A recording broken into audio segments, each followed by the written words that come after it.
Welcome back to Go With Us, and this is everything you really need to know this week in Pokemon Go, running from the 25th of May all the way until the 1st of June.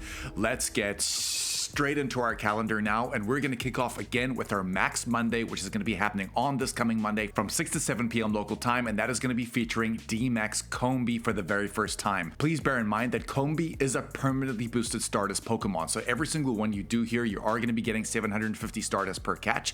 Also, please bear in mind, Combee has a male form as well as a female form. The female form, from what we've understood, even from the main series games, only has like a 5% chance to spawn, and how you know it is a female, it has that little kind of red dot right in the middle of its body. The female form is the only form that can evolve into Vespi Queen, so in order to get yourself a Dynamax Vespi Queen for the dex, you need to be farming these Combee until you get the female, then you can make the evolution with 50 candies. But how good is Dynamax Vespi Queen gonna be? Well, let's have a look at its base stats. It has a max CP of 2267, which is very low, an attack value of 149, which I could not believe. I thought this attack stat was a lot higher, a defense of 190, and a stamina of 172. If we have a look at its fast attacks though, this is where it could have some sort of play. It does get access to Fury Cutter, Bug Bite, Air Slash, and Poison Sting. What's amazing here though for Vespi Queen is that 3 of these moves are half a second fast moves, including one poison type move, which is that Poison Sting, so you can potentially use it as a poison attacker. But remember, the reason why we want half a second fast moves is that it does charge the Dynamax meter a lot quicker.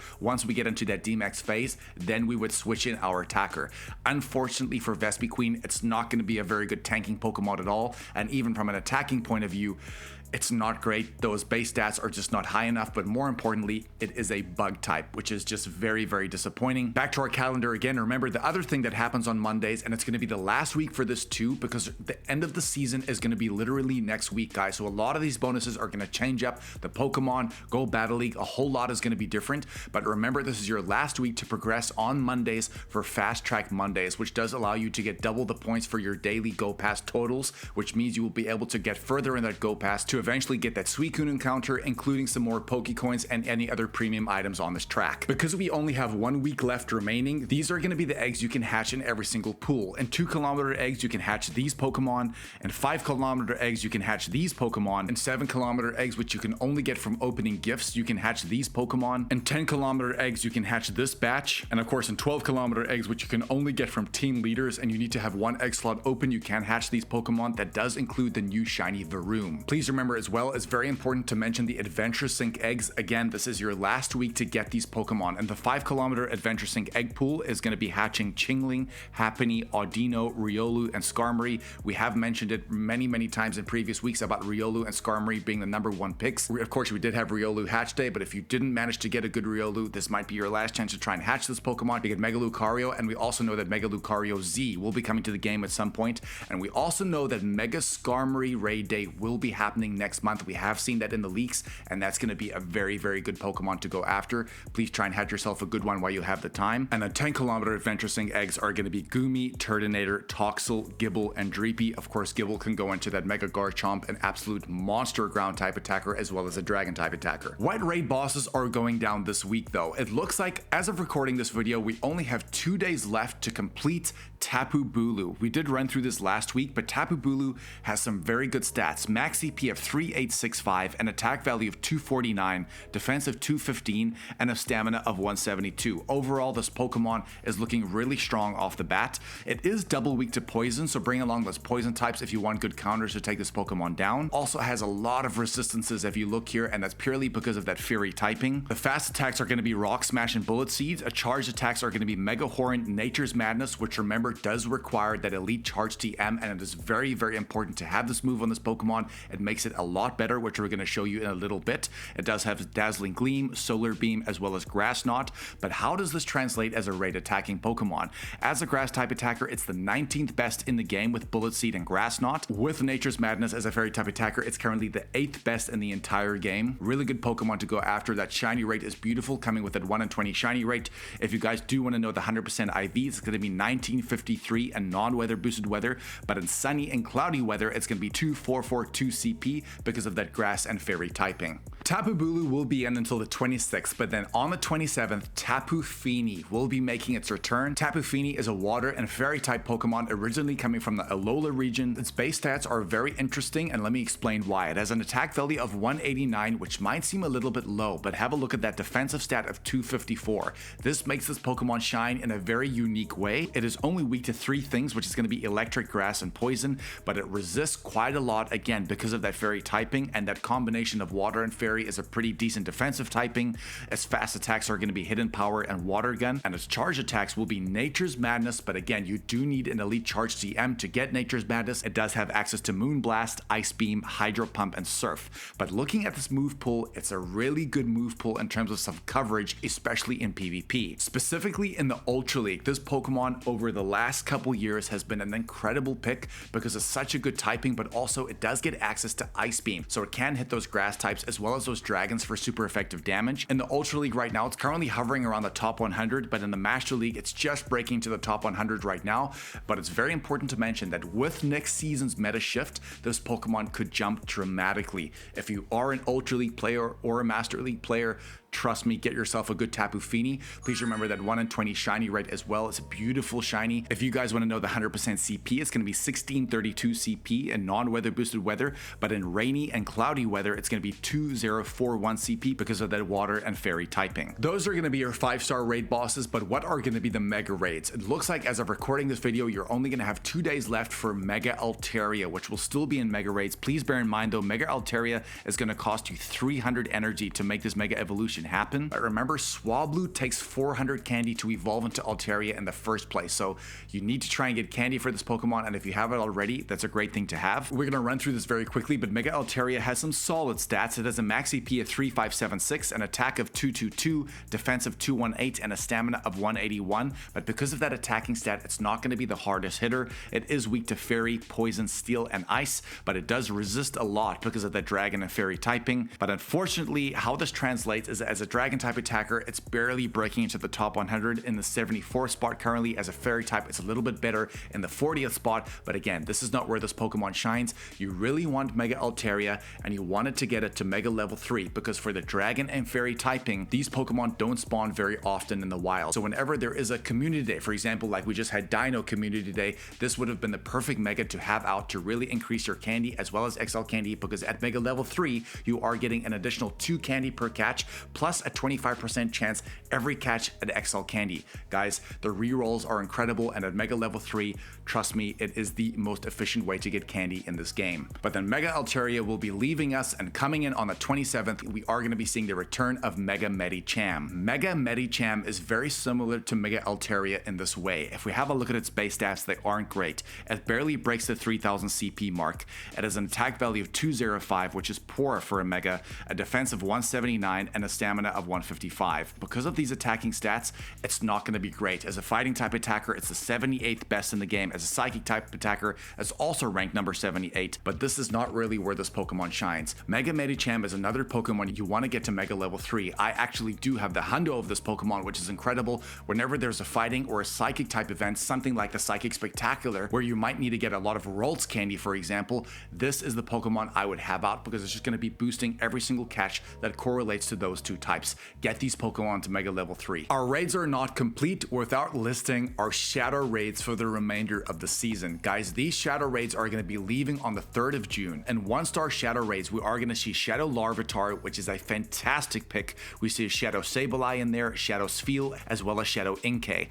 All of these Pokemon could serve a decent purpose. As we know, Shadow Tyranitar is going to hit incredibly hard. You could even get a 13-13-13 Shadow Inkay that you could potentially purify to get that Mega Malamar as a hundo if you really wanted. I know Shadow Spheal going into Shadow Well Rayan and some Go Battle League metas is an absolute king, so please make sure to go after these 2. And 3-star Shadow raids, we can see Shadow Ninetales, Shadow Primeape, as well as Shadow Onyx. But our 5-star Shadow raid boss for the last week, again, I'm gonna say this, is gonna be Shadow Cresselia. Shadow Cresselia is a really stunning Pokemon, especially as a shiny. It has a max CP of 3230, an attack of 152, defense of 258, rate and a stamina of 260, which is really good. It means this Pokemon has a lot of bulk, but as a psychic type attacker, it's not great. It's currently sitting in the 85th spot just simply because that attack stat is too low.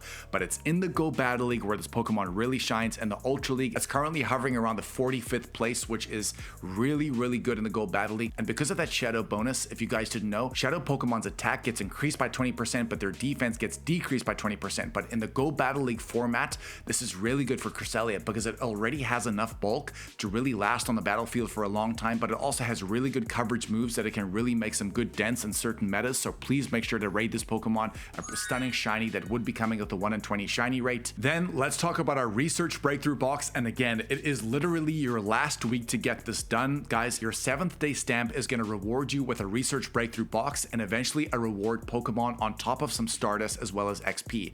The reward Pokemon you can get for the last week are going to be Gyarados at a Hundo CP of 1453, Honedge is in there at 595, Delmise is in there at 1264 CP, Sinistea is in there at 488 CP, Duraludon's in there at 1314 CP, Dreepy's in there at 328 CP. Dreepy is the only one that cannot be shiny here. Let's get back to our calendar again. Let's have a look at Tuesday. Please remember the first thing to remember, again, your last week to do this, Showcase Tuesday, which does feature Pokemon up to 20 different categories. Remember, you can chip away at that Platinum Showcase medal, which does require you to win 100 showcases, but more importantly, when you win these showcases, you can get some really good premium items. We mentioned something like Riolu Hatch Day, which did take place some time ago. The reason why this is important now is because you can get a lot of incubators and super incubators by winning these showcases, including lure modules and other premium items. Remember to enter them, it's very important. But the other thing that's happening on Tuesday is going to be pretty much the start of our GOFEST lead-up events, and the first one is going to be Blanche's Quest for Knowledge, which is going to be bringing about the return of Blanche's Lapras with that accessory,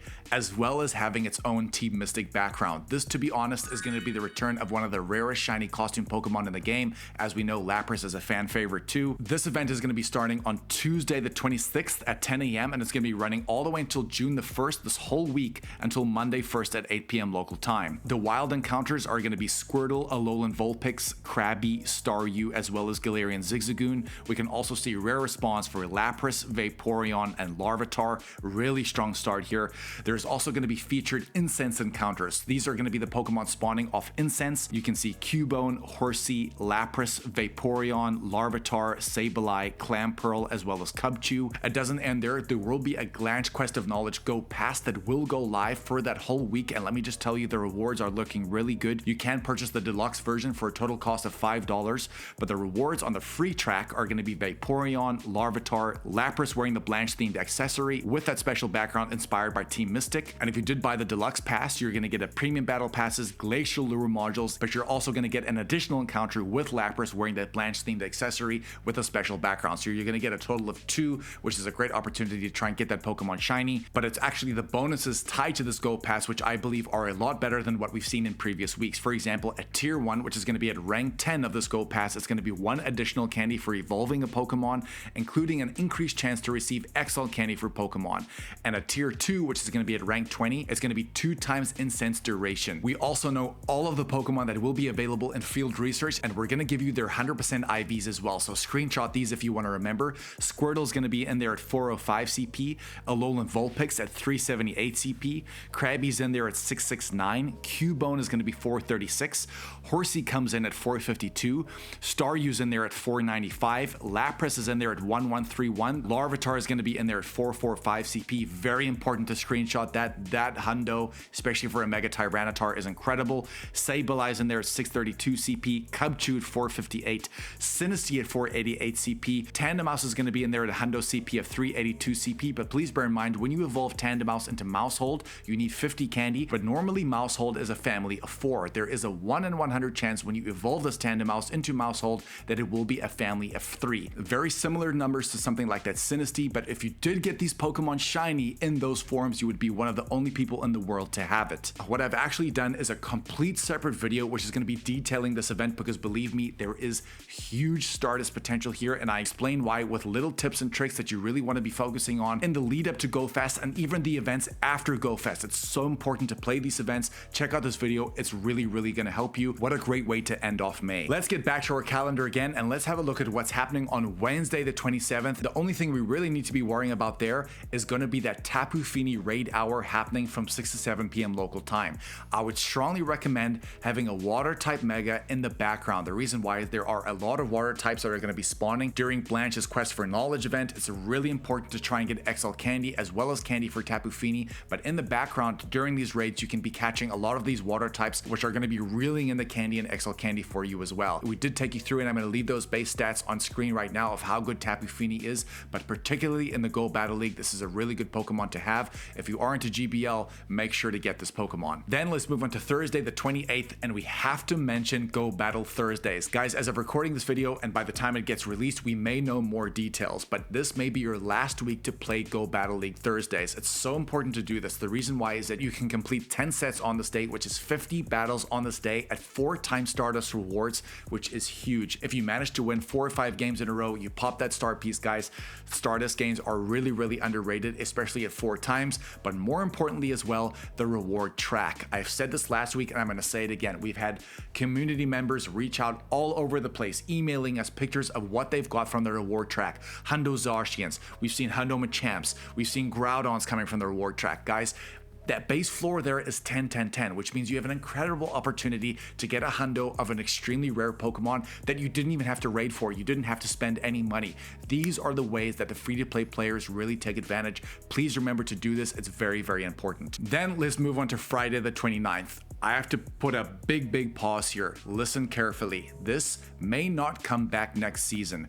Friendship Fridays, this is your last Friday to take advantage. It's actually Friday as of recording this video right now. I'm going to be trading Pokemon, and let me tell you why. Every single day there is a trading cap of 100 trades. But on this Friday, every single Pokemon you trade, you're going to get 2 additional XL candy. Trades are going to cost 10% less Stardust. We can make 2 special trades on this day, but most importantly, every single one of these trades has a much higher chance of becoming lucky. What a lucky is that when you trade a Pokemon and it becomes lucky, it means that this Pokemon now has a 1 in 64 chance of becoming a hundo because the base floor is 12-12-12, which you can see on my screen right now. But this drastically increases your odds, especially because you could trade a legendary Pokemon or a shiny Pokemon that could go lucky, which is why you need to do this on this day, because have a look at some of the trades we've done in the past and even recently where we've got lucky hundos on incredibly good and meta relevant Pokemon. For example, we just had Dino Combee. I've got about almost 200 dinos because I don't have the hundo. I've got like a 93 shiny, I've got many 98s, but I still don't have that hundo. I'm going to be trading all of those dino on this day specifically. I've waited for this because I know that this is going to be my best chance at getting that hundo dino finally.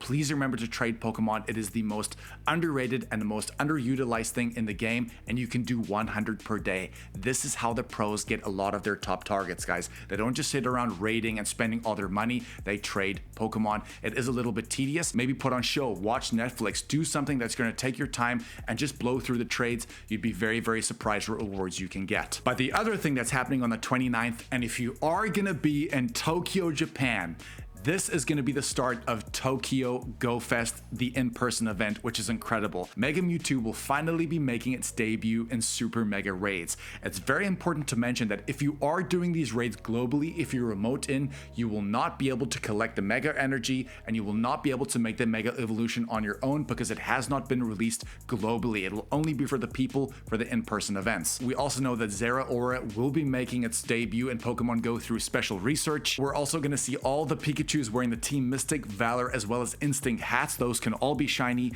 Shiny Wash Rotom will also be making its debut. All the different breeds of the Paldean Taurus will be live, but at different events. So it looks like in Tokyo, it's only going to be the Aqua breed. Comfey is going to be appearing at all the in-person events as well, and this is normally only found in Hawaii. We also have Primal raids of Primal Kyogre as well as Primal Groudon. Some of the bonuses during this event are incredible. Some of these you can make up to 6 special trades per day. You're going to get up to 9 free raid passes per day as well. It's going to be half the Stardust cost for all trades, half egg hatch distance, where there are going to be special egg hatches. But the big one here is that there's going to be an increased chance of catching Pokemon with that Premier Ball, so we're not going to spend 10 minutes catching every single legendary raid boss. This is massive. You can open up to 50 gifts per day. Guys, GoFest Tokyo is looking lit. If you are there, if you're watching this video, please send us some screenshots and results. We'd love to see them and talk about it in next week's video in the lead up to GoFest. GoFest Tokyo is going to be going all the way from from the 29th until June the 1st. It's looking like an incredible event. I'm really gonna try and get there next year. That's probably the goal for Jesse and I, the editor of this channel. It would be amazing to see some of you guys over there. And then the last small thing we have to mention is that on Sunday, remember, it is gonna be Double Time Sunday. So it's a great time to mention this, because what Double Time Sundays are is that lure modules are gonna last for double the time, which means if you pair this with that instance bonus of Blanche's Quest for Knowledge event, including the lure modules, if you may be playing a dense spawn area with all those spawns and a lot of those Stardust Pokemon, which we are going to talk about in this video that we've mentioned earlier, and I'm going to leave it as the end screen, please watch that. There is huge potential to have a lot of fun, especially if you aren't at these in-person events. Please smash that like and subscribe button, but most importantly, that hype button as well. Please remember to hit me up on Instagram as well. It's going to be at Mikey McCann. Soon I'm going to be posting more content there as well, especially surrounding that acting career. There's been a lot of messages of support, and to be honest, I want to be followed by you guys. I'm not interested in all of the other people that, you know, Instagram's a very kind of shallow thing nowadays, but I'd rather kind of do this with this community because it's going to just feel a lot more real. And as I progress and get through these things, your support could literally take me to places that I didn't know could be possible, guys. So I'd really appreciate that follow. Love you so much. Go with us, and we'll catch you in the next one, baby. Shh.